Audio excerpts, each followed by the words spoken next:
As a 14-year-old, I was a good kid.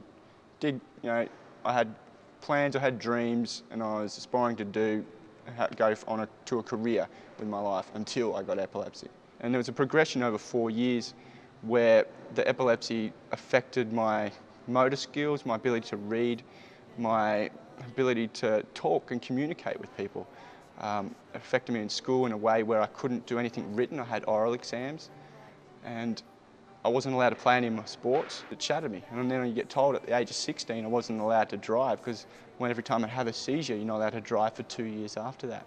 Really, the doctor said to my mum that I'd be in a home by the time I was 21. And yeah, by the time I was 21, they said, yeah, your boy will be in a home. And I hated myself so much. I hated me with a passion. Because I hated me, I hated you. It's like what comes inside works outwardly as well. And so I disliked myself, and I had a bad attitude towards life. There was no hope. There's times where I thought, what's the point? Everything that was taken felt like it was been stripped away from me. I did become a Christian. I encountered God. I got saved, born again, and that transformed my life. From that moment on, 2 months later, I was in church, and I couldn't stop going. Heard the message, it captivated me, and I had to be in this place. I had an encounter with Jesus Christ. It changed my life forever. When I found out that God is real, and He was so real in my life, and I had a relationship, I was hearing from Him in the inside. He was inside of me. He was in His Word. As I was reading the Word, it would come alive. It wasn't just like reading a book anymore. It was real. It applied to my life here and now.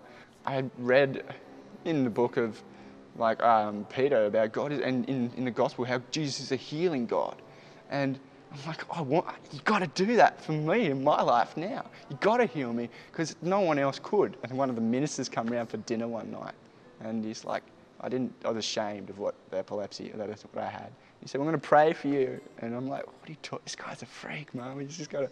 And I'm like, but I just had this inside of me said, just let this guy do what he's got to do, Sam. And he goes, well, what are you going to do to show that you trust in God to heal you? And I said, I'll stop taking every tablet right now. And I said, you got to heal me, God. The man laid hands on me, and from that moment forth, I never had a seizure ever again. And I never have, ever since. And from that moment on, I've been healed. It's been a continual process. And to not be in a home, I'm 26 now, and I'm not in a home. I can do anything I want. And God has been good to me because He's healed me, set me free from a disease that's been incurable. When you got no hope, He is hope. He gives you hope. When your life's full of hatred and bitterness, I didn't know how to forgive or to let go, but through Jesus and a relationship with Him and His saying that He forgave us first, that changed everything. I was able to forgive the people and let go of the bitterness I had towards and stop looking at the problem and actually start to do something about, yeah, all right, that's in the past. This epilepsy has done this to my life. But now my life's been changed in Him and in Christ. So now I can go forward, and yeah, it's hard. It's not easy. It hasn't been easy to relearn again, but I got to do it. And through Christ, and walking with Him on a day-to-day thing, in a relationship with Him, that's given me the strength to continue and go forward.